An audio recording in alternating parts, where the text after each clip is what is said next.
Welcome to The Explainer. Today, we are diving into one of the biggest financial decisions you'll probably make as a young adult. Should you move out and rent or stay at home and save? It's that universal dilemma, isn't it? That pull of independence versus, well, the financial security of home. It's a huge decision, and honestly, it can feel totally overwhelming. But here's the good news. You don't have to just go with your gut on this one. We're going to break down the actual numbers, look at different markets around the world, and talk about the real-life trade-offs to give you a solid framework for making your choice. All right, first things first, let's talk about the money math. We're going to strip away all the emotion for a second and just look at the cold, hard cash. And trust me, what we find might actually surprise you. Okay, so look at this number. This really shows the incredible power of compounding. Let's say you're in the UK, and instead of paying £1,000 a month in rent, you stay home and you invest that money. After just 2 years, you'd have saved £24,000, right? But with a pretty modest 8% return, that actually grows to over $27,500. That is a serious head start for a down payment. And this chart, it just lays it all out so clearly. Look, on the left, that's the wealth you could build just by investing your saved rent. But on the right, that's the typical home equity gain. You know, the part of the house you actually own after your payments and a little price growth. It's only about £15,000. So in those first couple of years, staying home and investing can literally build your net worth almost twice as fast. So here's the key takeaway, a big point. Unless you happen to be in a market where house prices are just exploding, the financial discipline of staying home can be a massive wealth accelerator. It can get you to that 20% down payment way faster. But of course, that math, it changes completely depending on where you live. A decision that makes total sense in London might be the absolute wrong move for someone in Sydney or, say, Madrid. So, let's kick things off in the UK, where, honestly, a bunch of different factors are creating a really challenging situation for young people. Okay, so what are we looking at here? You've got pretty modest home price growth, which, sounds good, but then rents are actually climbing a bit faster. Mortgage rates, they're high. And the real killer for so many people is just how much you need for a deposit. It's a tough spot to be in because buying is expensive, but so is renting. All right, now let's hop across the Atlantic to the United States, where there's a totally different factor that's just dominating the whole conversation. Yeah, in the US, the whole story is about mortgage rates. I mean, they're sitting up there above 6%, and that's just a huge barrier, both financially and psychologically. And even though we're seeing more houses for sale and price growth is slowing down, those massive monthly payments are keeping millions of would-be buyers right on the sidelines. Okay, now let's head down under Australia. The situation there is, well, it's less about buying and more about a full-blown crisis in the rental market. Just look at that rental vacancy rate, 1.2%. That is incredibly low.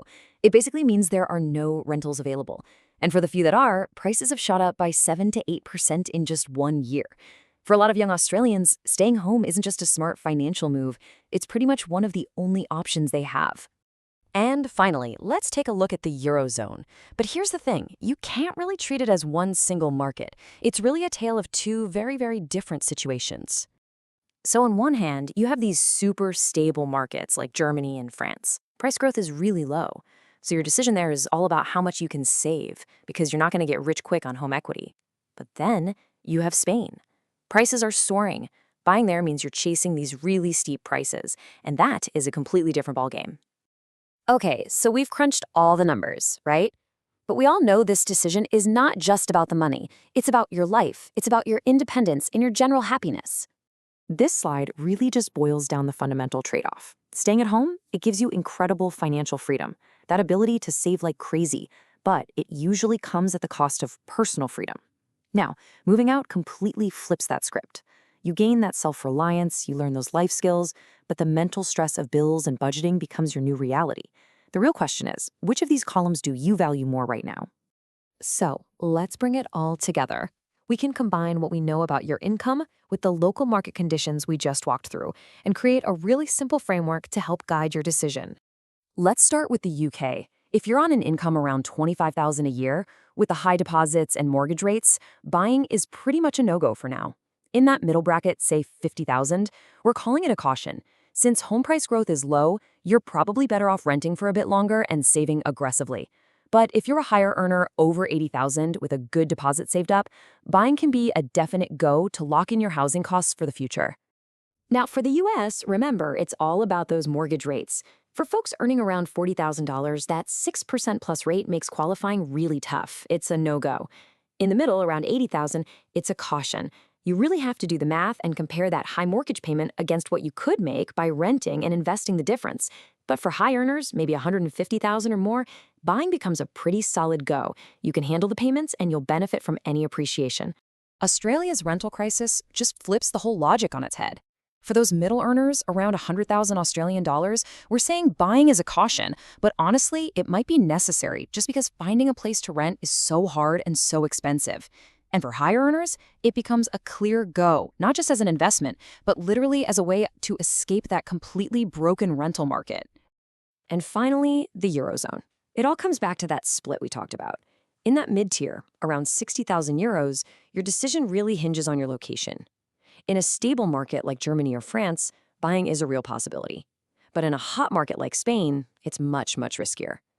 And for higher earners, buying is pretty manageable in those stable markets, but it's still a serious challenge even at 100,000 euros a year in Spain's big expensive cities.